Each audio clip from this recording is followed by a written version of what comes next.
제가 수석 되고 제일 먼저 한 일이 자동차 계약을 하고 왔더라고. 내가 했는데 자기가 기분을 다 냈어. 그래서 저보고 가서 여기 사인만 하면 된대. 그 돈은 어디서 나오냐? 아메 보너스 나오잖아. 이래가지고 그 차로 운전해 가오니까 너무 편하더라고요. 그래서 한편 감사하다. 예. 하나도 피곤하지 않고 여기까지 올 수 있어서. 예. 이게 우리가 그때 행사한 그 코로나 그 시기에 부산국제영화제 그 무대에서 이렇게 전부 다 제 이름 보고 남자인 줄 알다가 남편 이름 보고 이것도 남자인데 이렇게 막 헷갈리세요. 이거 누가 이러지? 제 이름이 고정관념을 깨줍니다. 예. 그래서 알고 나면 다행히 김세웅 리더님이 앞에 이렇게 사진을 멋지게 이렇게 해서 안 헷갈리셨죠.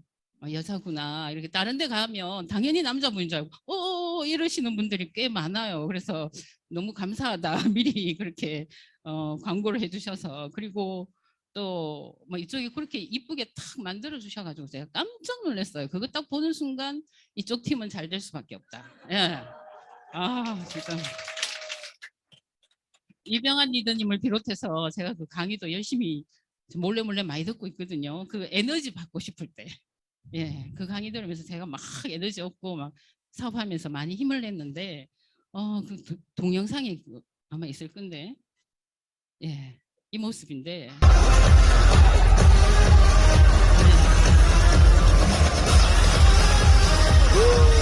지역주 박문철. 네. 멋지십니다. 네, 여기까지만 할게요. 제 남편이 더 좋아합니다. 왜 좋아하느냐? 자기를 자유인으로 만들어줘서. 코로나 터지기 전에 하루는 부부교사예요. 제가 근무하던 학교입니다. 초등학교 교실이고 옛날 사진을 막 찾으니까 나오더라고. 그리고 그때 같이 근무했던 선생님들, 네, 그 희귀한 사진이 있더라고. 제가 누구일까요? 이 5명 중에. 네. 맞춰보세요. 아, 제가 옛날에 많이 날씬했거든요. 예. 왼쪽 이쪽 방향으로 보시면 끝에 두 번째 단발머리 긴 예. 과거에 제가 이렇게 날씬했습니다. 오랜만에 친구들 만나니까 야 말 이쁘게 하는 친구는 건강해 보인다 이렇게 말 이상하게 하는 친구는 야 니 왜 이래 살쪘노. 그래서 걔는 안 만나기로 했어요. 기분 나빠서. 그 옆에 가운데 계신 분이 지금 제 파트너 함께 하고 있어요. 바로 옆반 선생님이라서 제가 이 아메이 비전 딱 듣고 얘기할 데가 없잖아. 매일 옆반에 가서 계속 얘기했어요. 그랬더니 어느 날 같이 사업을 하고 있더라고. 빈도. 네, 이게 중요한 것 같아요. 제 위에 있는 분이 제 남편이에요. 네, 총각 때니까 저래 날씬했었지. 그 밑에 저 이렇게 만나서 이렇게 결혼을 했어요. 우리 어머님 아버님은 벌써 옛날에 돌아가셨고 저희 친정 부모님 아직 건강하게 살아계시고 그래서 같이 여행도 다니고 최근에는 제가 효도해야 되겠다 싶어서 엄마 콘서트 갈래? 이랬더니 뭐 묻지도 따지지 않고 무조건 끊어라. 그래서 얼마인지도 안 묻더라고. 그래서 부모님 또 제 남편이랑 4명이서 갔다가 하나 깨달은 게 있어요. 다시는 올 때가 못 되는구나. 팬들이 5분에 사야. 풍선 들고 뭐 난리더라고. 옷 다 맞춰 입고 우리는 완전 이방인 있잖아요. 그래서 그냥 같이 즐기다가 그 팬클럽들 또 사인회 하고 막 그런다 그러더라고. 그냥 그러고는 빨리 빠져나왔는데 엄마 다시 갈래 그랬더니 다른 콘서트 같으면 또 가겠다 이렇게 하여튼 너무 행복해 하시더라고. 그래서 요때 결혼하고 우리 아들 지금은 20대 후반이 됐습니다. 딸 이렇게 2명. 그런데 성인이 된 사진은 못 찍게 해서 제가 못 올리고 있어요. 예. 그 20대들도 너무 달라 MZ 세대들. 예, 제가 처음 우리 스폰서한테 받았던 책이 이 책이에요. 놓치고 싶지 않은 나의 꿈 나의 인생. 아까 서점에 갔더니 이 책 아직도 나오더라고. 너무 바쁘게 살았어요. 저는 애 둘이 데리고 막 직장 생활하고 막 이러다 보니까 너무 힘들었는데 그 대구에는 이 대구 분들이 굉장히 좀 뜨겁고 열정적인가 봐요. 그래서 사건 사고가 많이 일어났어요. 그때 상인동 가스 폭발 사고 뭐 그런 걸로 인해서 제 결혼에 들러리 해주던 선생님 부부가 있는데 그분들이 그 와이프가 그때 사고로 다행히 목숨은 건졌는데 지금까지 손 하나 까딱 못하고 있거든요. 그래서 너무 제가 충격을 받았고 또 동료 교사분이 있었는데 그분 남편분이 아침에 출근하다가 교통사고로 또 돌아가시고 그래서 제가 학교를 다니고 싶지 않았어요. 그 다니면 뭐하노? 우리 애들은 저렇게 팽개쳐 놓고 그래서 제가 남편한테 학교 그만두고 싶다 그랬더니 남편 표정이 굉장히 어두워지더라고. 그러면서 휴직을 해보지. 당장은 나중에 한 2년 뒤, 3년 뒤 그때 학교 다니기 싫으면 그만둬라. 이래서 제가 휴직을 하려니까 병에 걸리거나 임신을 하거나 이 방법밖에 없어요. 갑자기 병에 걸릴 수도 없고. 그래서 둘째를 연년생으로 제가 갖게 되고 출산하기 전에 휴직을 하고 집에 딱 들어가 있었는데 사실은 한 3년 휴직할 목표로 있었는데 첫 번째 제 이름이 없어져. 누구 엄마. 두 번째 옆집 아줌마나 나나 똑같아. 맨날 하는 얘기는 남편 흉보고 시댁 흉보고 드라마 연속극 받는 얘기하고 사실은 그 삶이 부러웠거든요. 저에게는 아침이 없었기 때문에. 근데 같이 지내보니까 아닌 거야. 그래서 2년 만에 제가 복직을 하겠다. 그리고 경제적인 면도 컸고 남편의 목소리가 점점 커지는 거예요. 자기 혼자 돈 번다고. 그래서 솔직히 너무 치사했어요. 그래서 나 다시 돈 벌러 가야 되겠다. 그래서 남편한테 다시 직장에 복직하겠다 그랬더니 제 남편이 그때도 제일 먼저 한 게 자동차를 사서 집 앞에 뒀더라고. 이거 몰고 다녀라고. 투자를 한 거지. 근데 기분은 안 좋았어요. 이거 몰고 다니면서 열심히 돈 벌어라 이거잖아. 그래서 애를 베이비시터한테 맡기고 출근하고 막 이랬는데 과거의 저와 한 2년 휴직하고 저는 너무 달랐어요. 왜냐하면 직장이란 게 어떤 건지를 알았잖아. 그래서 올인해야 되겠다. 그래서 열심히 직장 생활하고 있는데 어느 날 스폰서가 저한테 이 책을 갖고 나타난 거야. 그러면서 인생을 바꿀 수 있대. 나 이 생활 만족하는데 둘이 벌고 뭐 연금 나오고 충분한데 그랬더니 아닐 거야. 그래서 왜 옛날에 위기였던 적이 있었잖아요. 동료 선생님 그런 사건도 있고. 그래서 그러면 책을 한번 읽어보겠다 하면서 제가 몰랐던 내용이 너무 많이 들어있는 거라. 저는 초등교사잖아. 교육학 전공에다가 학교에서 그냥 애들 가르치는 게 이게 다라고 생각했고 교감되고 교장되고 이러면 된다라고 생각했는데 교장 교감 선생님의 생활이 좋아 보이지 않는 거예요. 제가 열심히 살아도 저렇게밖에 안 되겠네. 그러면 뭐 해야 되지? 이런 막연한 생각을 갖고 있다가 이런 책을 읽으면서 내가 진짜 우리 반 애들한테는 정말 좋은 교사인가? 이런 의문이 드는 거예요. 얘들이 나의 돈벌이 수단은 아닌가? 처음 발령받았을 때는 정말 애들하고 사랑하는 기분이었어요. 방학 시간도 아까웠어. 애들이 너무 보고 싶어서. 정말 이 짝사랑하는 그런 느낌. 그게 왜 교감을 통해서 전해지잖아요. 근데 결혼하고 내 애가 생기니까 사실 점점 멀어지더라고. 그래서 이건 교사로서의 이 능력도 안 되는구나. 그런 회의감이 이 책을 읽으면서 막 생겨나고 그래서 아까 봤던 교실에 애들 꽁을 붙여놓잖아요. 그거는 그냥 환경 정리용이었어요. 그런데 애들이 이 책 속에 있는 대목들을 제가 매일 아침 가서 한 가지씩 얘기를 해줬어요. 그랬더니 아무도 지각을 안 해. 그 얘기 들으라고. 애들이 학교에 안 가는 이유 재미없어서예요. 재밌으면 가게 돼 있어요. 그 다음 제가 오기 전에 다 교실에 와가 앉아 있어. 왜냐면 그 얘기 들으려고. 그 시간에는 숨도 안 쉬어. 누구나 꿈이 있구나 정말.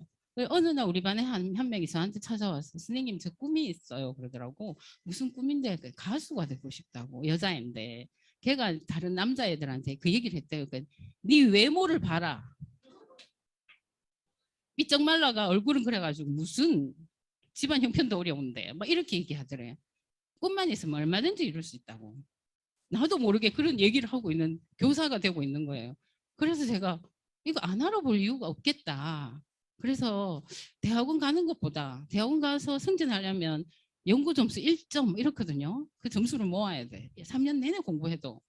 그래서 그게 나을까 이게 나을까 고민을 하다가 한번 알아보고 나중에 뭐 아니면 그만두면 되니까.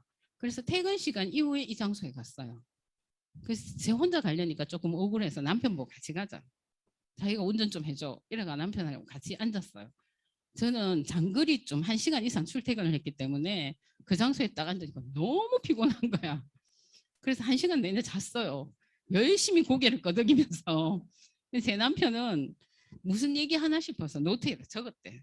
교사들 직업병 있어요. 노트에다가 반듯반듯하게 노트 정리하는 거. 집에 와서 내한테 설명해 주겠다고. 자기가 그래도 조금 더 안다고.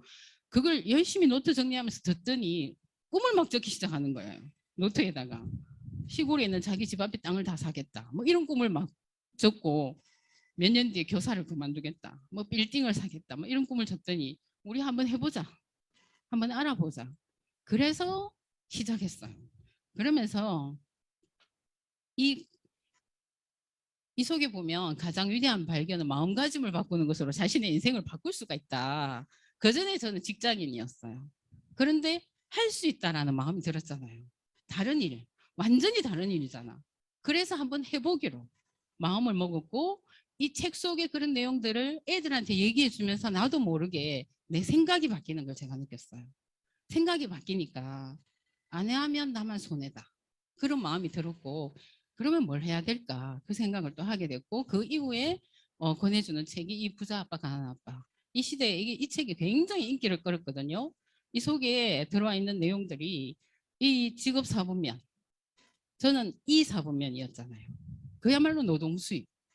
그런데 B나 I 사분면에 있는 분들이 다 잘 살아.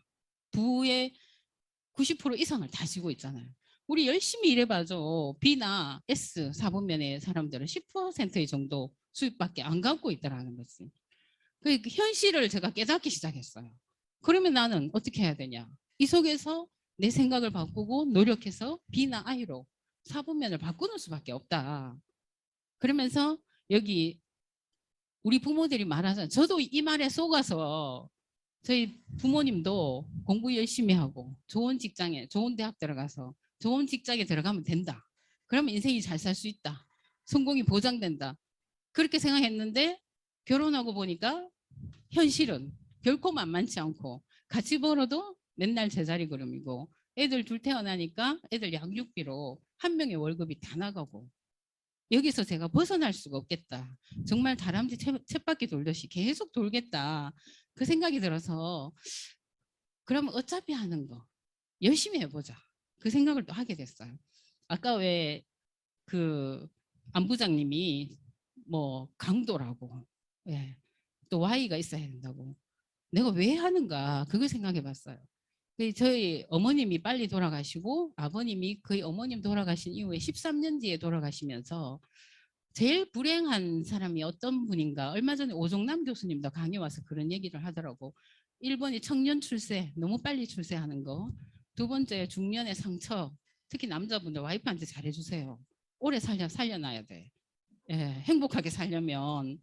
세 번째 노년 무전이라고 나이 들어서 할 일이 없고 돈이 없으면 너무 불행하게 바뀌는 거예요. 열심히 살았는데 그 우리 아버님을 보니까 할 일이 없는 거야. 너무 시간이 무료해서 그 어떻게 보낼지 정말 파란만장한 사건들이 일어났어요. 그런 분이 아니었는데 너무 깔끔하고 자기 할 일 완벽하게 하시고 그랬는데 할 일이 없으니까 점점 그렇게 되면서 그야말로 시간만 왜 죽을 날만 기다리는 그런 마음 있죠. 그거 보니까 너무 슬펐어요. 그래서 나는 그렇게 안 보내야 되겠다. 내 노년은 지금 내가 준비해 놓으면 내 노년에는 어떤 삶이 기다리고 있을까? 생각만 해도 왜 가슴 떨리고 행복한 아메 사업의 비전을 보면 그게 떠오르잖아요. 그래서 정말 열심히 살아야 되겠다. 그 생각을 또 하게 됐고 그러면서 노년에 행복하게 살고 싶다가 그때 제가 가진 꿈이었어요. 제 주변에 그런 분들이 너무 많았기 때문에 그래서 제가 힘이 있고 건강할 때 이 사업 시작하면 갖고 싶은 거, 또 하고 싶은 일, 또 되고 싶은 사람 이런 것들을 적어라 그러잖아요. 100가지를 적어라 해. 뭐 아무리 적어도 100개가 안 나오더라고. 한 20개 정도 적고 나니까 없어. 근데 어떤 다이아몬드의 오디오를 딱 들어보니까 손톱깎이 사고 싶은 것도 적어놔라. 뭐 스테플러 갖고 싶다. 이것도 적어라. 뭐 갖고 싶은 거 너무 많지. 그래서 막 저도 모르게 다 적었어요. 그래서 한 개 한 개 이루어질 때마다 X표를 했어요. 그러면 또다시 꿈을 적으래. 이어서. 그 뒤에 말을 안 들었어. 그래서 꿈들을 지워 나가다가 제가 슬럼프를 겪게 됩니다. 그 다음 얘기를 이따가 해드릴게요. 그러면서 이제 더불어 사는 자본주의 이 책을 통해서 이거 완판 다 읽기 너무 힘들어요. 사실은 앞에 뭐 미국의 사례 나오고 뒤에 이렇게 이 책은 어떨 때 잘 읽히느냐. 만약에 이 책의 줄거리를 내일 발표한다 싶으면 오늘 잘 읽힙니다. 예. 예를 들어 내일 시험 친다. 그 전날 벼락치기 공부하기. 시험 치기 직전에 공부했는 거. 그거 제일 잘 찍히잖아, 뇌에. 근데 더불어 사는 자본주의라는 책을 쓴 리치 디보스 사장님의 생각이 뭐냐. 아까도 보여줬듯이 자유가족 희망 보상을 기반으로 해서 타인의 성공을 진정으로 도와줄 때 당신도 성공할 수 있다. 이거 있을 수 없는 일이잖아요. 직장에서. 제가 직장 생활을 하면서 승진하려니까 어제까지 친하게 지냈던 선생님하고 같이 경쟁자가 되는 거예요. 너무 친했는데 그 선생님이 저보다 점수를 더 잘 받았어. 왜냐면 제 선배였기 때문에. 뭐 잘 받으면 잘 받았지. 가만두면 되는데 다른 선생님이 또 일러준다. 어떻게 일러줘요? 네가 더 열심히 했는데 그 사람이 점수 더 받았다고. 그러면 괜히 미워지잖아요. 그 부추기는 사람들이 꼭 있어요. 아, 이건 아닌데. 그래서 직장 생활에 이 회의가 막 오기 시작하는데 이걸 통해서 내가 빨리 성공해야 되겠다. 그 생각을 하게 됐고 맞벌이하고 시간이 없으니까 이걸 쪼개서 어떻게 하느냐. 퇴근 시간 이후에. 그 당시에는 오프라인으로 이런 강의를 해야 되니까 일주일에 한 2번 정도는 이런 미팅 장소에 와야 되고 홈미팅이 또 있어요. 그럼 일주일에 3일을 미팅에 시간을 보내야 돼. 나머지 3일 동안 사업을 해야 되는. 그 다음 직장인들이 제일 싫어하는 날이 일요일 저녁. 그 다음 날 출근해야 되니까 잠자기 전까지 가슴이 두근두근해. 내일은 무슨 사건이 없을까 뭐 이런 것 때문에. 그래서 일요일은 아무것도 못 하는 거야. 그 다음 날 준비 때문에. 그렇게 해서 나머지 반을 가지고 사업을 했는데 제가 7개월 만에 SP가 됐어요. 그게 과연 가능한가? 제가 잘 팔게 생겼습니까? 전혀 아니죠. 이번에 리더의 지혜에 저한테 숙제가 뭐냐? 소비자 관리 노하우. 제가 막 웃었어요. 내가 제일 못하는 걸 시키네. 이번 기회에 한번 연구해 보라고 시키는갑다. 뭐 이랬는데 사업을 하다 보니까 그게 생긴 거지. 그때는 어떻게 소비자 관리해야 될지도 모르고 또 제품에 대해서 아는 것도 잘 없고 그럼 어떻게 해야 되냐. 뭐 제가 그때 써봤던 제품 제일 효과 봤던 제품이 에로시였어요.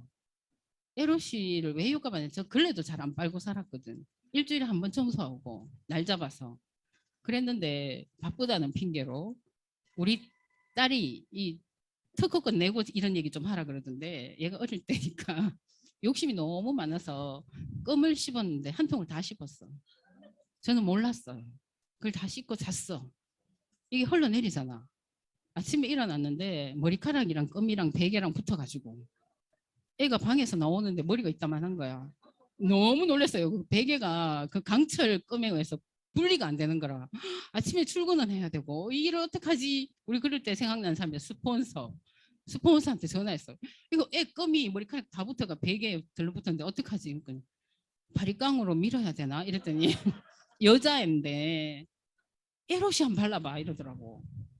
그래서 화장실에는 에로시를 들고 와갖고 막 머리에 발랐는데 껌이 동글동글동글하게 분리가 되면서 기가 막히게 떨어지더라고. 샴푸로 싹 감으니까 찰랑찰랑한 머리 그걸로 싹 돌아가 무사히 어린이집을 보냈어요.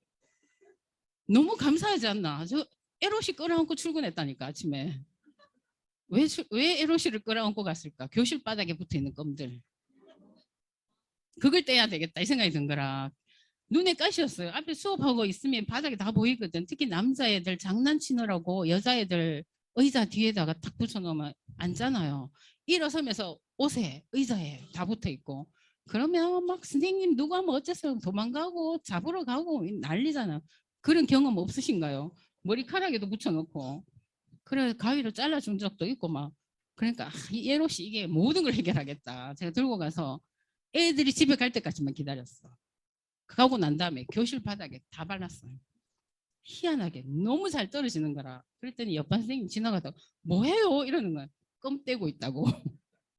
그럼 잘 안 떼질 텐데 이거 미제 세제 이거 끝내준다. 이런 필요 없어 미제 세제. 그랬더니 자기 좀 들어달래. 좀 들어줬더니 자기 교실에 가가 껌을 뗐나 봐. 너무 잘 떨어지니까 퇴근 시간 됐는데 우리 교실에 와가 쌤 내일 그거 13통만 좀 갖다 주면 안 돼요? 이런 거. 뭘 13통이니까 이반 저반 다 돌아다니며 주문받았대. 자기가. 너무 껌이 잘 분해되니까 기가 막혀가지고 이 교실 저 교실 다 돌아다니면서 광고를 해준 거야. 그야말로 구정 광고. 그 다음날 제가 AP에 쫓아갈 시간도 없잖아요. 스폰서한테 퇴근하면서 전화를 했어. 에롯이 13통. 그랬더니 무엇이 그렇게 많이 필요하냐고. 그거 한 번 들어가면 얼마나 오래 쓰는 줄 아냐고. 13명이 주문했어. 그때 알았다고. 그래서 그 다음날 그걸 싣고 출근해서 교실마다 돌려가면서 껌 떼는 데만 쓰는 게 아니고 클랩 할 때도 써도 되고 뭐 이렇게 사용 방법을 설명을 쫙 해줬어요. 아 이거구나. 내가 써본 걸 자랑하면 되겠네. 그 생각이 들어서 그 다음부터 교사들의 고질병이 있어요. 아침에 출근하면 너무 피곤해요. 한 2시간 지나야 정신 돌아와.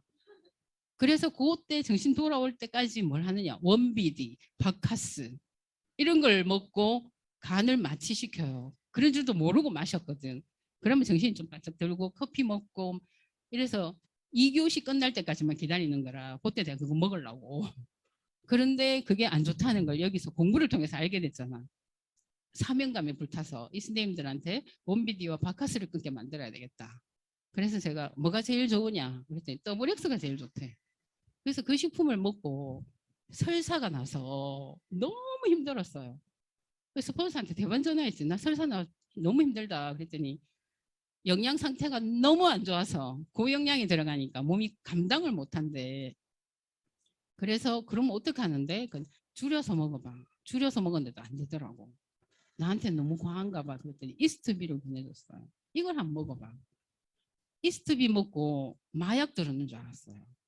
진짜 아침에 눈이 반짝 뜨지는 게 너무 기가 막혀가지고 제가 이거 너무 괜찮네. 그래서 또 뭐 했겠어요. 그 다음날 들고 가가 반 13명 있잖아. 그 에롯이 찾는 사람 손 내봐. 마약이야. 이러면서 몇 개씩 다 들어줬어. 퇴근 시간 되면 정신 바짝 들 거야. 했더니 그 다음날 이스트비 또 다 주문 들어왔어. 이제 이렇게 광고하면 되겠네. 이러니까 SP가 될 수밖에. 써본 거 자랑하고 가까이 있는 사람들. 친정엄마한테도 얘기하고 또 친구한테도 얘기하고 같은 학교에 옛날에 근무했던 선생님들 모임을 계속하고 있는 선생님들한테 전화해갖고 기가 막힌 세제 끈분해하는 세제 있다. 뭔데? 이래가 또 보여주고 그게 데모잖아요. 나 이스트비 이거 먹고 간 회복되고 너무 건강해졌다. 그랬더니 그거 달라. 그랬는데 어떤 선생님이 치약 좀 갖다 달라 이러더라고. 어떻게 알아요? 그랬더니 아메 그럼 치약이지. 자기는 보색 가게에 가서 비싼 가격에 샀더라고. 그래서 소비자 가격 말고 우리 왜 회원가 있잖아요. 그걸로 구매해서 줬어요. 너무 감사해 하는 거야. 이렇게 싸게 살 수 있다니. 그래서 회원가입했었어요. 그 당시에는 교사들도 회원가입 됐거든요. 그래서 많은 분들이 회원가입하게 됐고 저는 방학이 오기만을 기다렸어요. 방학 때 나는 정말 하루 종일 할 수 있다. 아미를. 오로지 그 마음으로. 그래서 방학 되기 직전에 SP 가야지. 그게 목표였어요. 그게 12월 달에 마감을 하는 거였고 그때 12월에 마감해서 1월 1일부로 SP가 되고 싶은 거야. 새로운 해에. 그래서 남편한테 얘기했더니 제 남편 성격 진짜 급하거든요. 아까 보셨지만 좀 이따 아까 사진 보셨죠? 뭐 됐나 됐다. 지금 만난 지 55일 만에 결혼했어요. 어떻게 알고 그죠? 그 학교에 제 사촌 언니가 근무하고 있었어요. 우리 학교에 괜찮은 총각선생님이 딱 2명 있다. 그중에 하나는 키 작고 유머러스하고 하나는 키 크고 덜 유머러스하고 누구를 소개시켜 줄까 이러는 거라 언니 마음대로 해 이랬더니 키 큰 선생님한테 물어봤더니 애인이 있다 그러더래. 그래서 키 작은 선생님 이래가지고 만났는데 제 이상형하고 너무 거리가 멀었어. 일단 키 작고 머리카락 좀 부족하고 막 이런 여러 가지 거기다가 차도 없고 뭐 저는 차가 있는데 뭐 시골에서 본인은 그냥 깡촌에서 오로지 그냥 공부만 해서 대구로 나온 그런 경우고. 근데 뭐 그럴 때는 그런 게 안 보이잖아요. 대화가 통하면 된다. 이게 제 생각이었기 때문에 남편이 한문 선생이에요. 한자로 얘기해 버리니까 제가 무식함이 들통이 나잖아. 그걸로는 도저히 못 이기겠는 거야. 그래서 집에 와서 좀 똑똑하네. 저걸로 그렇게 생각했어요. 그랬더니 그 얘기가 이제 그 언니 귀에 들어갔나 봐. 그러면서 그 언니가 저한테 하는 말이 놓치면 후회할 거야. 뭐 이러는 거라. 작은 고추가 맵다고. 얼마나 직장에서 분위기 메이커고 괜찮은지 모르지. 막 이렇게 프로모션을 너무 잘해갖고 사람이 좋아 보이는 거예요. 그래서 그 이후에 방학 때 매일 만났어. 본인이 학교에 단소 배워야 되지 않겠냐 이러더라고. 그래서 안 그래도 배워야 된다고. 자기랑 같이 배우자. 단소를 사서 주는 거예요. 등록해놓고 한 번도 안 갔어요. 단소 때문에 만나서 맨날 데이트하러 돌아다닌 거라. 방학 내내. 그래서 개학과 동시에 청첩장을 학교에 돌렸더니 다 기절했어. 그래서 빨리 결혼했고, 결혼하고 자기 평생 소원이 신혼여행을 비행기 타고 가보는 거래요. 비행기를 한 번도 못 탔대. 그래서 제주도로 갔어요. 제주도에 갔는데 비행기가 그날따라 너무 제주에 비행기가 많이 와서 상공에 오래 떠 있었습니다. 오래 비행기 타는 거였는데 얼굴색이 노랗게 질리더라고. 빨리 땅으로 가고 싶다 하면서 소원 다 풀었네 제가 그랬는데, 하여튼 그런 에피소드도 있는데 성격이 급하니까 뭐 아무 사업 길게 끌고 뭐 있냐, 빨리 해버리자 이러면서 각자 뛰자, 각자 500만 PB씩 됐나 됐다 뭐 이래가지고 12월 달에 그 추운 겨울에 목표가 딱 정해져 있으니까 갔다 오면 남편이랑 둘이 각자 몇만 PB 했는데 딱 물어보는 거야. 그래갖고 이 사람이 어느 날 딱 선언을 하더라고. 자기 안메이 체질이 아니대요. 왜 그랬더니 정말 절친이 6명 있는데 이 6명을 옆으로 다 이렇게 달면 자기는 다이아몬드래. 그런데 그 6명을 다 만났대. 다 안 한대. 그래서 자기는 안메이 체질이 아니야. 나 안 하겠다 그러더라고. 그래서 제가 막 웃었어요. 그래가 될 것 같으면 너무 쉽지. 누가 뭐 천만장자, 백만장자가 될 수 있겠냐고. 공부해서 서서히 바뀌어 나가는 건데 500만 PB씩 하자며. 물건이나 팔아라 제가 이랬어요. 그랬더니 벌떡 일어나가 알았다고요. 그 다음 날부터 친구들한테 야 치약이나 사. 뭐 이런 식으로 대모고 뭐고 없이 막 다 끼고 팔고 이렇게 해서 어쨌거나 SP가 됐어. 그러니까 막 그 무대에 올라갔는데 왜 자신감 이런 거 있잖아요. 막 알게 뭐야 속은 갖다 팔았는지 안 꼈는지 막 하여튼 1,000만 원 됐잖아. 그걸로 막 인정 딱 하니까 스피치 할 사람 하니까 제 남편이 저를 막 찌르는 거라 빨리 하자 우리 어차피 하는 거. 그러니까 손 번쩍 들고 저 뭣도 모르고 나가가 뭐 집회 가겠습니다 이걸 외쳐라네. 그래 집회 가겠습니다 하니까 안 갈 수가 없잖아요. 무대에서 외쳤잖아. 그래서 그 다음 달 방학이에요. 너무 기가 막히잖아. 제가 방학만 기다렸잖아. 2배로 할 수 있어. 그래서 만났던 사람 또 만나고 또 새로운 사람 만나고 연락 안 됐던 선생님 연락하고 막 그랬더니 물론 모든 사람이 오케이 한 건 아니지만 횟수를 많이 하고 양을 많이 하니까 루비 볼륨이 돼버리더라고. 그래서 하면 된다라는 걸 제가 그때 깨달았어요. 그래서 GP 갈 때 루비 GP로 볼륨을 돈도 꽤 되더라고. 그러면 인간이 또 자만해져요. 그래서 플래티늄까지는 그냥 쭉 가고 여행 점수까지 맞춰서 그 해에 여행을 가게 됐는데 여행을 가려니 직장을 그만둬야 되는 거야. 이 직장에 다니면서 여행 갈 수는 없잖아요. 그래서 남편하고 의논을 해서 누가 그만두느냐. 가위바위보 해서 그만둘까. 이러다가 그래도 내가 애를 키워야 되니까 내가 그만두는 게 안 낫겠냐. 그냥 오케이. 지금까지 후회합니다. 저한테 주사업권을 넘겨준 걸. 돈이 얼마 나오는지도 몰라. 안 보여줘요 제가. 안 가르쳐주지 이러고 돈 좀 1,000만 원만 좀 주면 안 되다가 잠깐만 기다려 이랬더 보내버리고 제가 얼마 전에는 뭐 돈이 2억이 필요하대 갑자기. 그것 때문에 며칠 잠을 못 자더라고. 내한테 얘기하지 물주가 있는데 그랬더니 이러더라고. 와이프한테 얘기하면 되는구나. 자존심 때문에 말을 못했대. 그래서 지금까지 자기가 주수업자가 못된 걸 후회하는데 남자분들 하여튼 잘 선택하세요. 와이프가 반대하고 있으면 끝까지 해내서 보여주셔야 돼요. 그리고 보너스를 절대 가르쳐 주지 마세요. 궁금해하도록. 하여튼 그래서 그 이후에 제가 이제 전업을 하게 됐고 그 해 친정 부모님을 모시고 가족과 함께 가는 여행이어서 모시고 여행을 갔는데 너무 좋아하시는 거라. 친정 어머니는 뭐 고추장, 된장 이런 거까지 다 싸가 오셨는데 필요 없다. 그랬는데 불구하고 싸가 오셔서 막 그야말로 즐기는 거예요.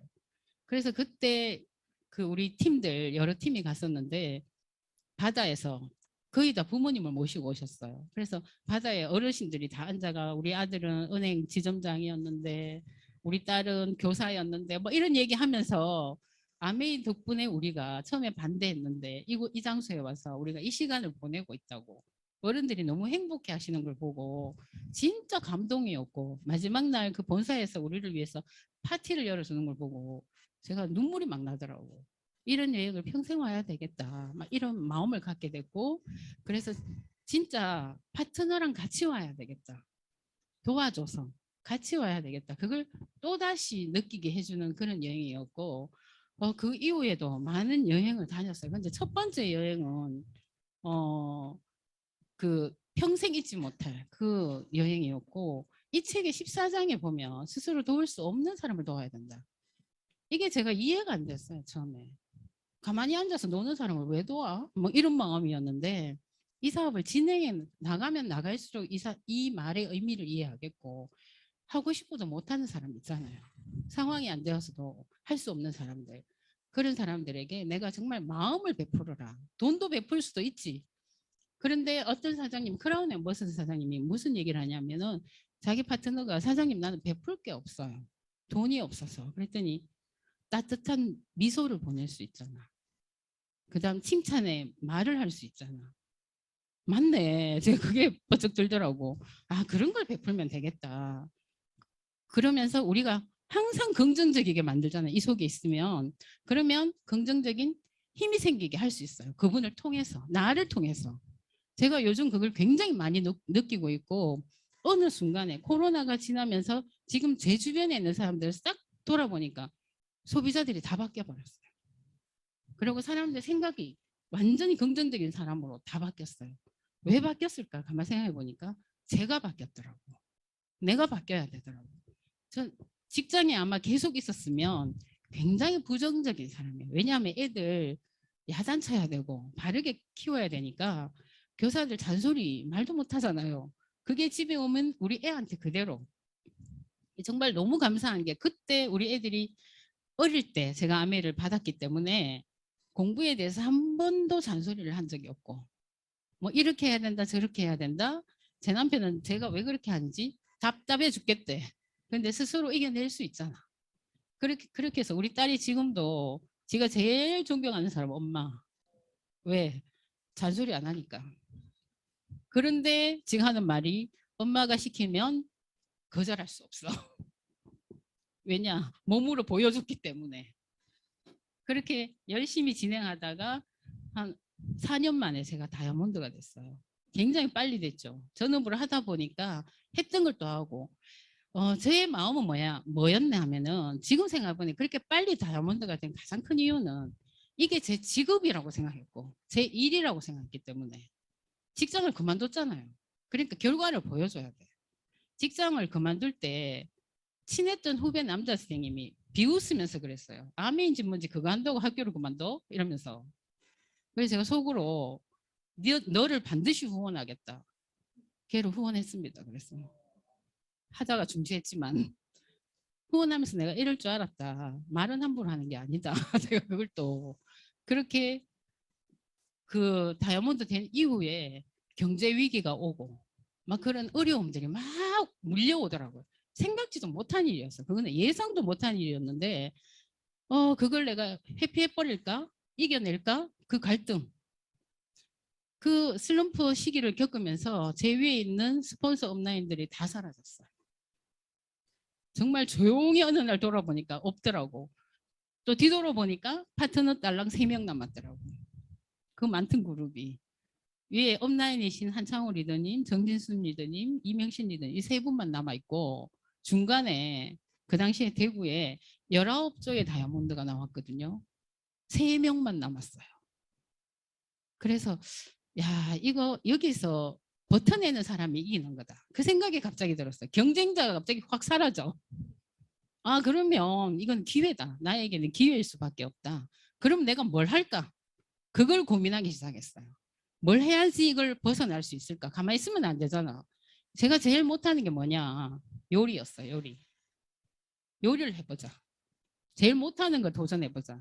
그래서 퀸 미팅을 집에서 하기 시작했어요. 지금 생각하니까 무식이 용감하다고 냄비 다 태워 먹고 막 이래도 퀸에 집어넣으면 다 맛있잖아. 그래서 우리 집에서 거의 2년 이상을 미팅을 했어요. 그러다 보니까 매주 무슨 요리를 할까 고민을 하는 거라. 제 남편이랑 우리 애들이 지금 요즘 들어서 하는 얘기가 엄마는 맨날 그 전날 장을 봐가 준비를 다 하는데 그 다음날 제가 먹을 게 하나도 없대. 왜? 집에 온 손님들한테 대접 당하니까 지네들은 찌끄러기도 없는 거야. 설거지 싹 다 해버리고 싹 치워버리니까 그 대신 그걸 어깨너머로 우리 딸이 다 배웠어. 지금 요리를 저보다 더 잘해요. 그래서 제가 집에 들어갈 때쯤 되면 전화가 와요. 엄마 오늘 뭐 먹고 싶어? 이렇게. 그럼 뭐 닭백숙 이런 뭐 그럴 줄 알고 만들어 놓고 기다리고 있어. 뭐 이런 퀸 냄비에 대해서 얘가 더 살아. 지금 인덕션도 너무 잘 써요. 그래서 엄마 그 뭐 죽 끓일 때 죽모들 하면 시간 너무 많이 걸려. 그럼 뭘로 해야 되는데 쾌속치사 이걸로 하면 너무 빨리 걸리는데 잼도 그걸로 하면 되는데 그래서 제가 거꾸로 배우고 웍에다가 왜 김치찜 같은 거 할 때 찜 모드로 1시간 반 동안 꼬아버리면 세상에서 제일 맛있는 김치찜이 됩니다. 완전 가마솥에서 꼬았는 그런 맛. 그래서 제가 맛있는 요리를 그 2년 이상 고생했기 때문에 지금 얻어먹고 있어요. 어깨너머로 걔가 다 배웠기 때문에. 그래서 그때 왔던 많은 분들이 다시 파트너가 되고 그래서 이렇게 우리끼리 모여서 크리스마스 파티도 하고 재밌는 시간들을 많이 보냈어요.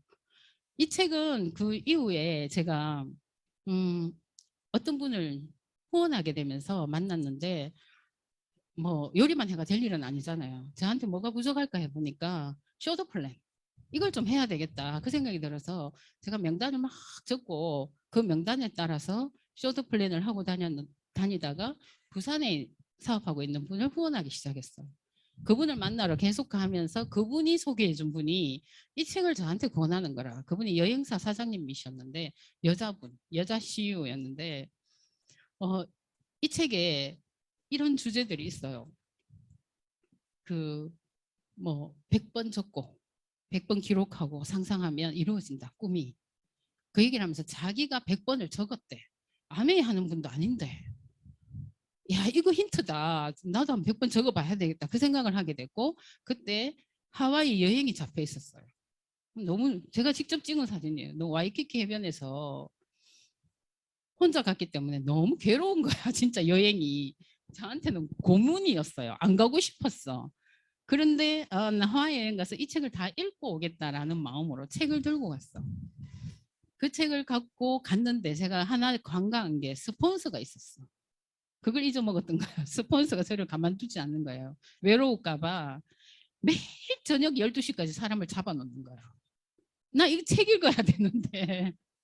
그래서 호텔방에 들어가서 12시 이후에 풀려나면 방에 가서 한 2시간씩 읽고 그러고 자고 새벽에 또 나가서 또 여행 일정 따라 돌아다니고 막 그랬는데 거기 이제 혼자 오신 분들도 많잖아요. 그래서 하루는 그 쇼핑센터가 있어요. 거기 가서 그때 뭐 블랙 프라이데이인가 굉장히 싸게 물건을 판다고 하루 종일 쇼핑하래. 그래서 뭐 그래 할 게 있겠냐 이러고 우리끼리 그럼 점심이나 먹고 마지막 차가 5시래. 마지막 그 버스 타면 되겠다. 그래서 이제 쇼핑하기로 대강 이제 다녀보자. 같이 이렇게 다니다가 안 되겠다. 각계 전투하자. 진짜 살 게 너무 많은 거예요. 너무 싸고 막 갑자기 눈이 뒤집히기 시작하더라고. 점심도 다 굶었어. 그리고 5시에 만났어. 한 명이 안 왔어. 전화를 했더니 아직 계산 중이에요. 막 이러는 거야. 줄을 너무 길게 서 있으니까 버스 아저씨 보고 10분만 기다려주세요. 막 이래갖고 겨우 버스를 탔는데 전부 다 양손 가득 한 10개씩은 들었는 것 같아.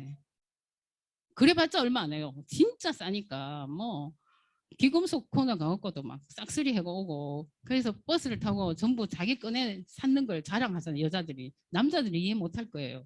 남자분들 아무도 안 따라와요.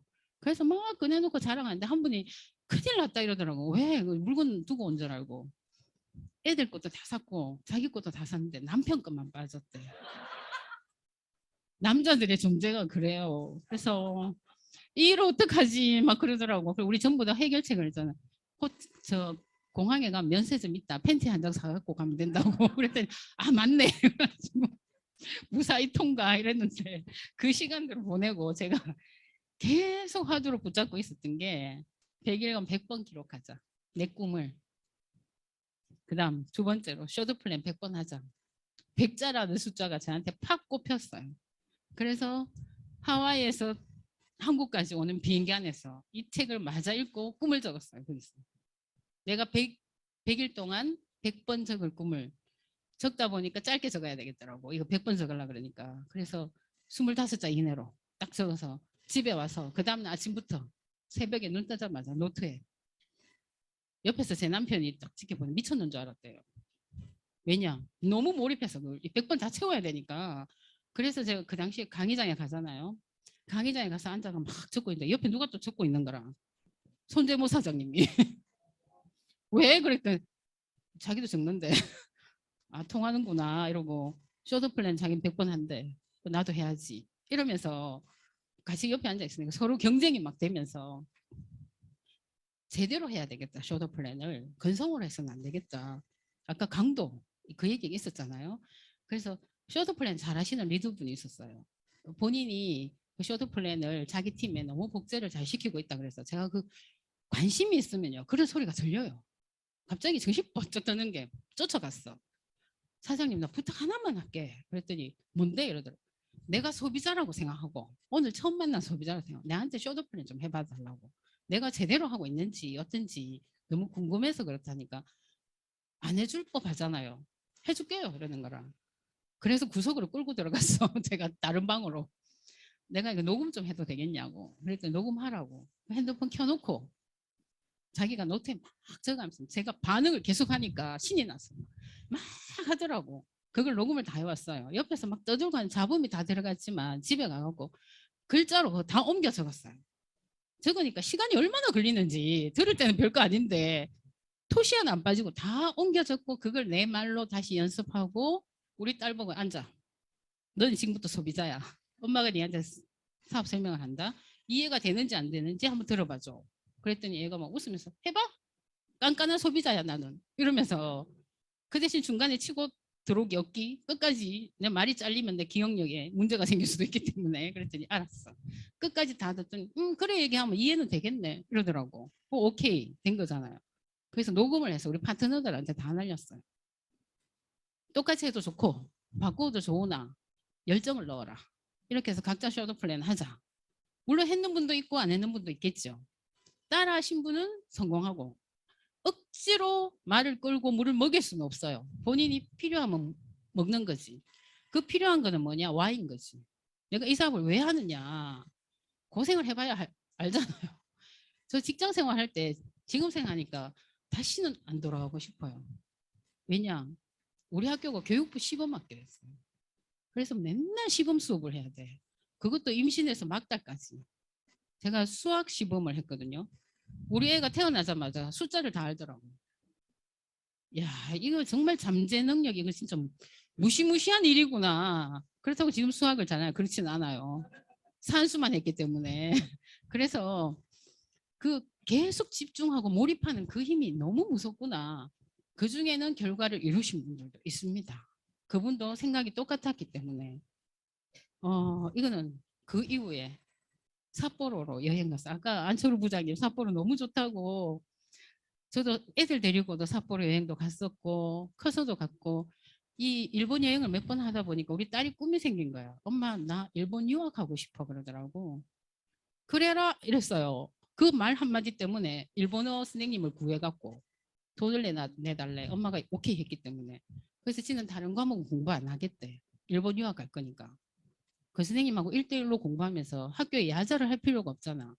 선생님을 만났어. 고등학교 때 선생님 만나러 가고 얘는 일본 유학 갈 거니까 선생님 어떻게 하면 좋을까요? 막 이랬더니 딸에 대한 칭찬을 한번 해보래. 걔 고3 때 3월 달에 불려갔어요. 이제 선생님이 왜 엄마들하고 상담해야 되잖아. 1등부터 꼴등까지 순서대로 부모를 불렀나 봐. 전 모르고 갔어. 거의 끝이겠지. 그런데 이제 선생님이 참 이렇게 특이하신 선생님인데 저보고 딸 칭찬을 해보라 그러더라고. 그래서 밝고 싹싹하고 적극적이고 요리도 너무 잘하고 저도 모르게 평소에 생각했던 걸 막 얘기했더니 선생님이 갑자기 제 딸 하고 싶네요 이러더라고. 그러면서 선생님 말이 1등부터 지금까지 왔는 엄마들 중에 칭찬한 엄마는 유일하게 저였대요. 그래서 선생님이 너무 자기는 감동했다. 그래서 우리가 정말 사랑하잖아 우리 자식들은. 내가 믿어주는 만큼 바뀌어요. 믿어주는 만큼 성장하는 것 같고. 그래서 걔가 그렇게 꿈을 세웠으니까 열심히 공부해라 이러면서 이제 재수를 하게 되면서 그 선생님이 분당에 사세요. 선생님이 자기 집에 애를 데려다 놓고 1년 동안 자기가 가르치겠대. 근데 거기서 얘가 인생 공부를 다 한 거야. 아침에 눈 뜨면 요이불을 반듯하게 개놔야 되고 화장실에 가서 머리카락 한 올도 흘리면 안 되고 선생님이 너무 이렇게 이 정리정돈이 확실하신 분이고 거의 일본식 마인드가 장착되신 분. 거기서 지가 너무 교육을 많이 받았대. 그래서 일본에 가서 유학하고 그 유학 중에 제가 삿포로 여행을 데리고 갔어요.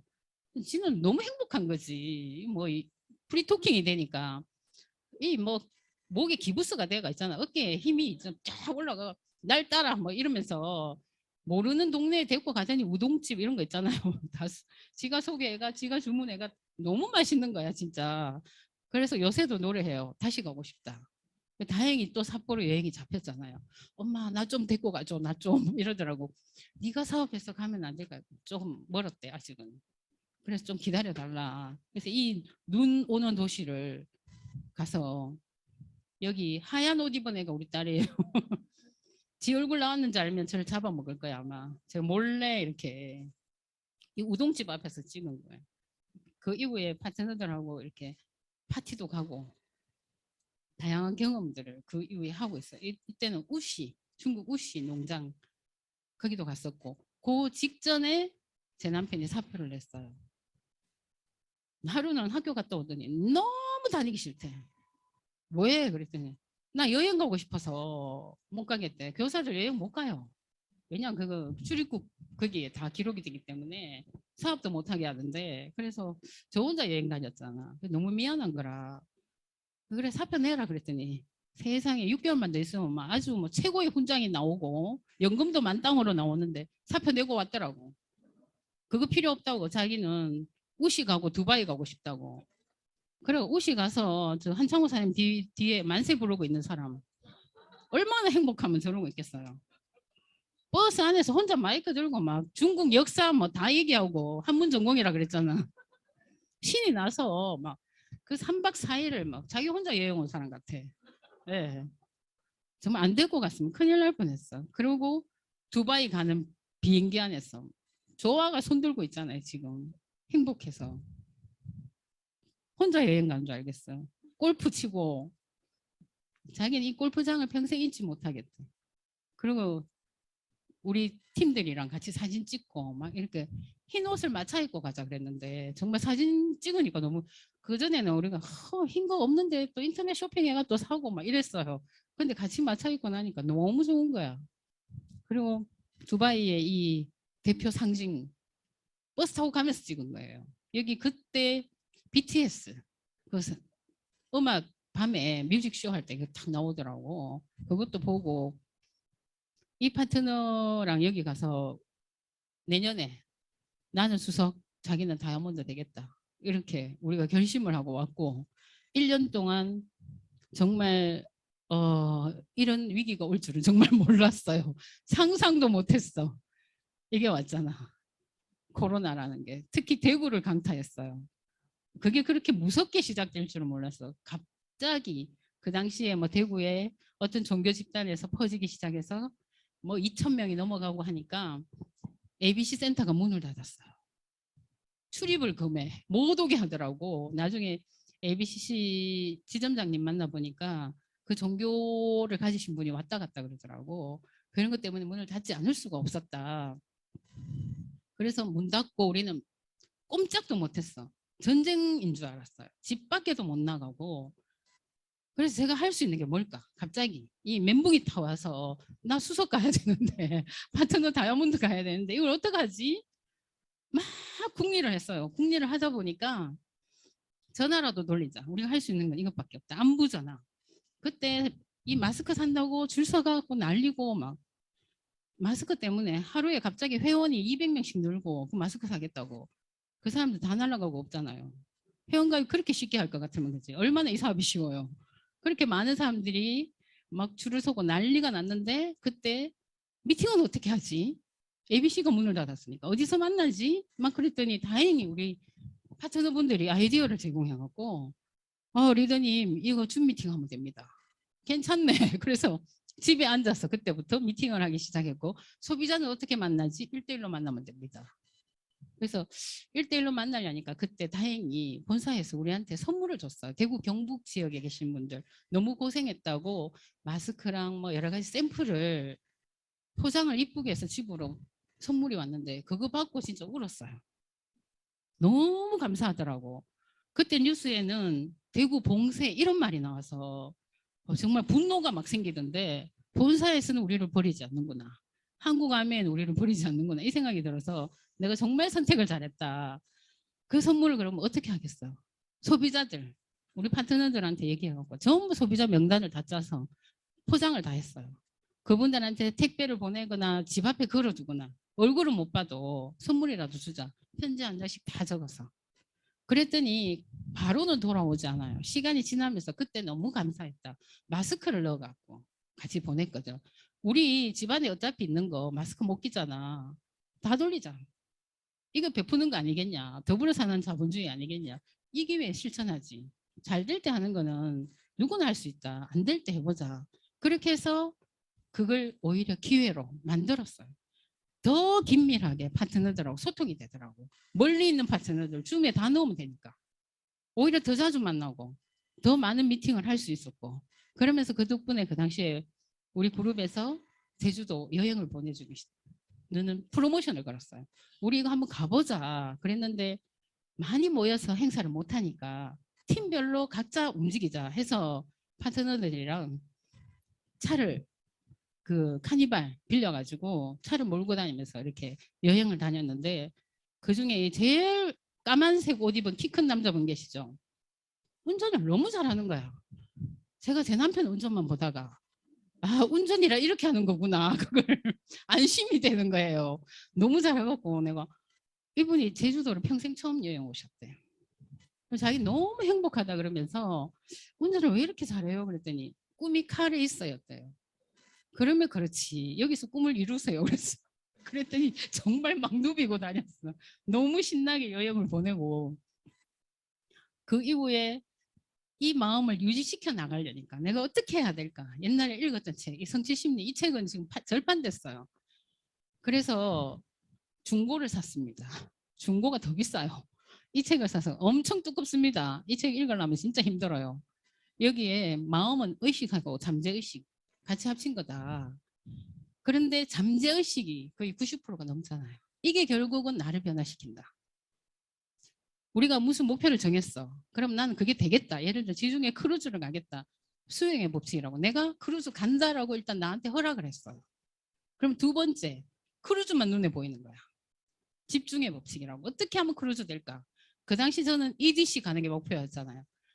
나 EDC 간다. 그때 2021년 9월 1일부 EDC 성취했다라고 적었어요. 제 꿈에. 그러려면 EDC 어떻게 하면 가냐? 이메일 주소를 EDC로 다 바꾸고 무조건 EDC가 뜨도록 만들고 내한테 EDC 외에는 말하지 마. 막 이러고 그러면서 EDC에 관계되는 얘기만 계속 듣고 그런 정보만 집중하게 돼. 다른 말이 안 들리더라고.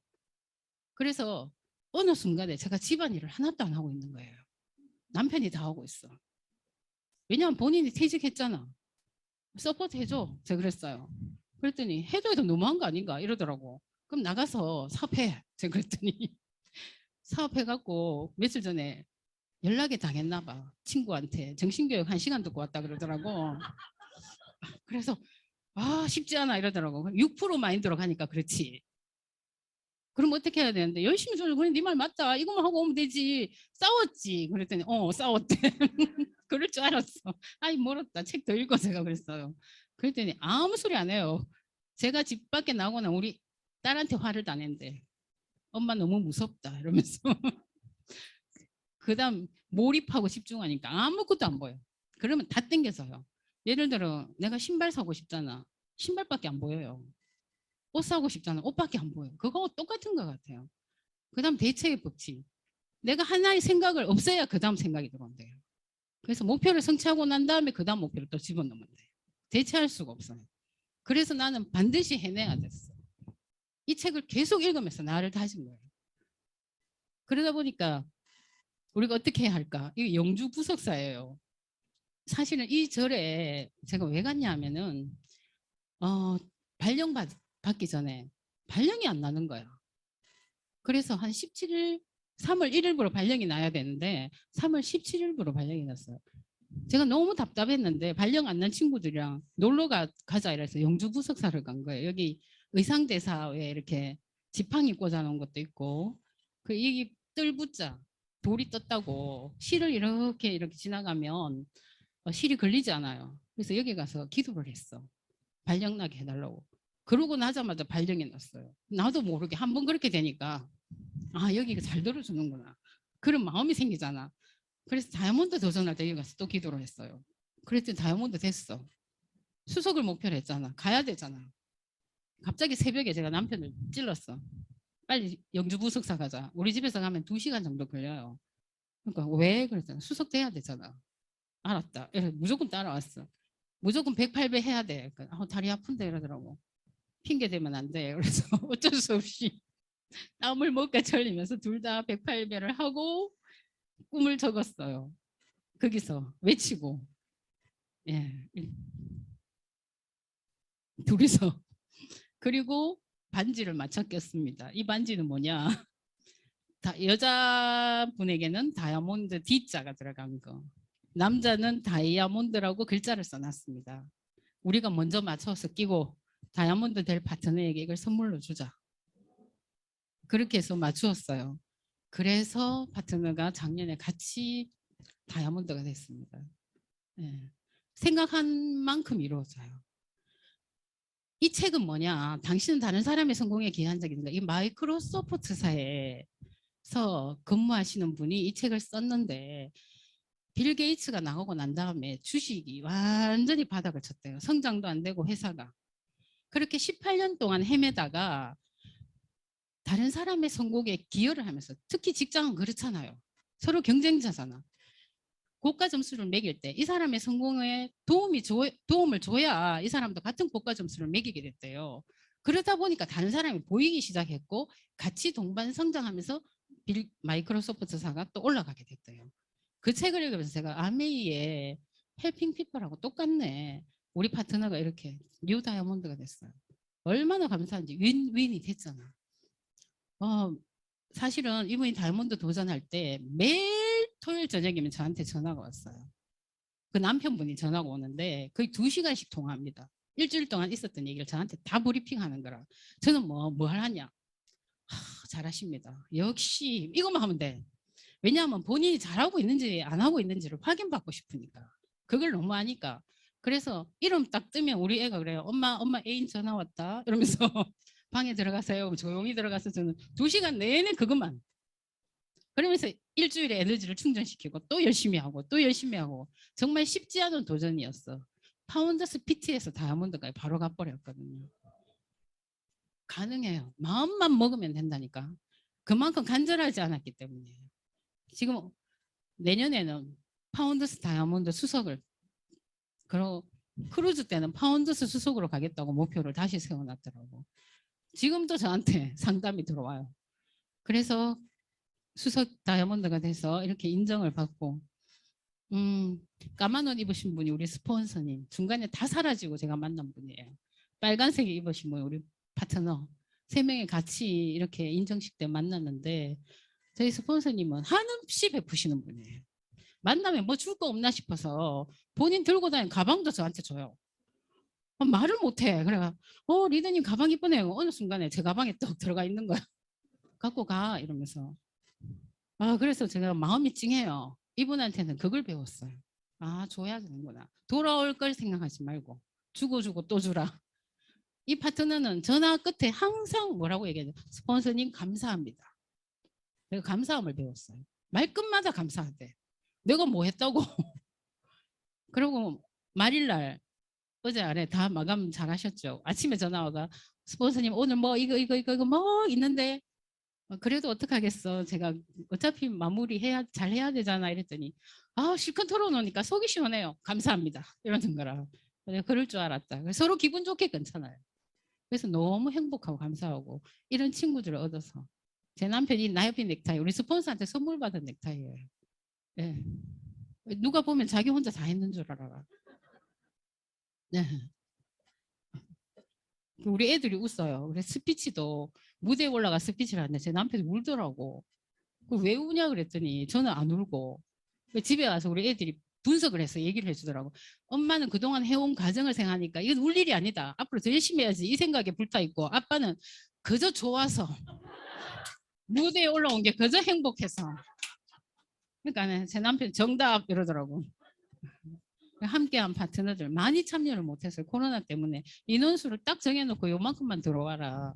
그래서 다들 온라인으로 축하해 줄 수밖에 없었고 참 안타까운 시간들이었죠. 그리고 이때가 제 남편이 처음으로 여행 따라갔을 때 호주에 갔을 때예요. 그 이후에 한 번도 여행을 못 따라가다가 사표 내고 난 다음에 지금 여행을 가는데 호주의 날씨 쾌청하잖아요. 쾌청한 날씨만 보면 호주 날씨다 이렇게 얘기해요. 머릿속에 정보가 든 게 그것밖에 없으니까. 그래서 제가 참 미안해요. 그래서 수석 되고 우리 가족 여행 가자 이래서 이 경주에 제 고향이 경주거든요. 보문호에 갔는데 햇살이 너무 이쁜 거야. 둘이 만세하고 사진 찍었어요. 그렇게 이 호텔에서 잔 건 아니지만 배경으로 해서. 그런데 그 옆에 유명한 리조트에서 잤는데 우리 애들이 2박 3일로 갔는데 하룻밤 자고는 도저히 못 있겠대. 왜? 그랬더니 아메 여행하고 너무 달라 이러고. 당연하지. 그래서 환불받아가 집에 왔습니다. 멀리 갔어야 되는데. 그 어치브에도 나오고 이 차가 제 남편이 선물한 차. 물론 돈은 제가 냈습니다. 네. 제가 지금 하고 있는 거. 저 도자기 배워요. 잘하느냐 못해요. 근데 왜 정말 기가 막히게 소비자에게 저에게 같이 안 가면 안 되도록 얘기를 하더라고. 그 사람이 원하는 걸 딱 집었어. 사장님 여기 가시면 소비자 소개시켜 줄게요. 이러더라고. 그럼 가야지. 그래서 거기서 새로운 사람들을 또 만나게 됐고 또 이거 라인 댄스를 배우고 있습니다. 제가. 왜 크루즈 여행 때 배 위에서 댄스 하려고 몸칩니다. 춤추는 거 정말 싫어해요. 그런데 이걸 왜 하냐. 제가 두바이 여행 갔을 때 배 타는 여행이 있거든요. 프로그램이. 거기 갔는데 어떤 팀이 남자분이 정장을 딱 입고 무대에 배 한가운데 딱 서더니 갑자기 춤을 추는 거야. 너무 잘 추는 거예요. 근데 그 여자분이 드레스를 입고 탁 나타나요. 둘이 정말 왈츠, 차차차 이런 거 추는데 제가 뿅 갔어요. ABO입니다. 그랬더니 단체로 몰려 나왔어. 플래시몹 댄스를 추더라고요. 갑자기 꿈이 생겼잖아. 나도 춤 열심히 배워서 플래시몹 댄스를 춰야 되는데 그 이후에 춤출 기회가 없었어요. 근데 정말 희한하게 이 잠재의식 속에 이게 들어가 있었잖아. 제일 오른쪽에 밑에 수술 달린 이 옷 입으신 분 있죠. 이분이 우리 강사님인데 이분이 자기가 우리를 위해서 돈을 적게 받고 5명만 모아래. 그렇게 해서 가르쳐 주겠다. 코로나 때 많이 못 모이잖아요. 5명만 모여서 선생님이 우리를 도와주기 시작했어요. 그러다가 이제 코로나가 좀 풀리면서 같이 춤을 추기 시작했고 파란색 옷 입은 분 있죠. 키 크신 분. 남자분입니다. 유일하게 청일점인데 시니어 모델이에요. 그래서 거기서 또 알게 됐고 어제 같이 이제 상견례 비슷하게 여기 한 15분 정도 되는데 서로 같이 식사하면서 인사를 했는데 이분은 그동안 푸켓에서 그 게스트하우스를 운영하다가 코로나 때문에 아무것도 할 수 없어서 다 그대로 문 닫아놓고 한국으로 철수했대요. 그래서 뭘 할까 지금 고민하다가 시니어 모델로 도전하게 됐다. 그 얘기하면서 자기는 춤이 너무 어렵다. 이걸 정말 잘 추고 싶은데 스텝을 이렇게 밟을 때는 따라 하겠어. 원, 투, 쓰리 할 때는 음악 나오니까 뒤죽박죽 돼갖고 음악 엄청 빠르거든요. 그래서 제가 다 그래요. 처음엔 다 어려워요. 우리 모든 게 아메하고 깔때기잖아. 처음엔 다 어려워. 자꾸 하다 보면 잘해져요. 그래서 포기하지 마세요. 저도 모르게 그렇게 얘기하고 있는 거라. 저도 처음에는 이 댄스를 따라 할 수가 없어서 선생님이 우리 수준을 너무 높게 보고 중급반 댄스를 가르쳐 주신 거야. 정말 자괴감이 들어가. 집에 와서 내가 못해도 어떻게 이렇게 못할 수 있을까. 그 다음 주에 갔는데 바람발도 못 뛰겠더라고. 선생님이 저한테 언니라고 얘기하거든. 같은 고향이라고. 이 선생님도 경주 출신이고. 그래서 언니 그렇게 연습 안 해오면 안 돼요 이러더라고. 집에 가서 연습을 해야지. 그래서 제가 슬로우로 돌려보면서 집에서 말 하나 연습했어요. 일주일 동안 연습하니까 따라하겠더라고. 그 다음 주에 딱 제가 제일 잘해. 그때부터 갑자기 모범생이 됐어. 언니 역시 최고야. 막 이렇게 얘기하니까 그 기대에 부응하느라고 연습을 안 할 수가 없는 거라. 그래서 나는 믿고 본다 이러고 제가 소비자를 또 한 명 데리고 갔어요. 그랬더니 그 소비자가 댄스에 실력이 있는 거라 너무 잘해. 선생님이 내 보조 강사해라. 막 이럴 정도로 그렇게 했는데 어제 같이 이렇게 인사하면서 그 단톡에 선생님이 저를 뭐라고 표현하냐. CEO 언니 이렇게 표현해 놓은 거야. 다른 사람들이 다 묻더라고 그때 식사하면서. CEO 언니가 누구예요? 이러고 저요 이랬어. 그랬더니 CEO 무슨 회사 경영하세요? 이러더라고. 한국 아메입니다. 이랬더니 갑자기 프리오시 주세요. 뭐 이렇게 된 거야. 그랬더니 선생님이 주문은 저에게 해주세요. 자기가 언니 내가 다 받아놓을게요. 갑자기 이제 공개적으로 다 소개가 돼버렸어요. 이제 네트워크만 엮으면 돼. 리더는 새로운 환경에 자기를 던져야 된대. 소비자 더 이상 안 만들어져요. 뭐 아는 사람 없어요. 우리 파트너님 그런 얘기 하잖아. 뭐든지 해라. 뭐든지. 뭐라도 배워라. 뭐든지 새로운 일에 도전해라. 이렇게 얘기하다 보니까 그들도 저 정말 하기 싫은 게 댄스였는데 그 사람들 때문에 댄스 꿈을 꾸게 됐고 어느 날 제가 여기 가 있잖아요. 공연하자라고 얘기할까 봐 겁이 나요. 어제 세 명이 정말 야한 옷을 입고 왔더라고. 다 아줌마예요. 애 셋 딸린 아줌마인데 평생의 꿈이었대. 그런 야한 옷을 입고 춤춰보는 게. 그 선생님이 언니들 너무 멋있다. 이렇게 입으세요. 이래가지고 우리 다 머리에 쥐가 났잖아.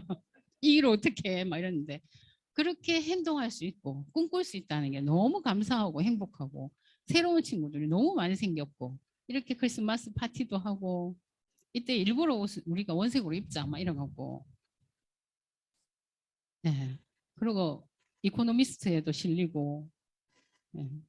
뭐 저한테 이런 닉네임 꾸준함이 모든 걸 이긴다고 그냥 버티다 보니까 공부도 왜 엉덩이 힘으로 한다 그러잖아. 오래 앉아 있는 놈이 잘한다고 버티다 보니까 경쟁자들이 다 사라졌어. 어느 날 제가 떠밀려서 제일 앞에 나서게 된 거예요. 그래서 저절로 오너십이 생기게 된 거라. 제가 제일 좋아하는 말이에요. 이 사업을 결단할 때도 이것 때문에 결단을 하게 됐어요. 생각이 바뀌면 행동이 바뀌고 내 행동이 습관화되면 인생이 바뀐다.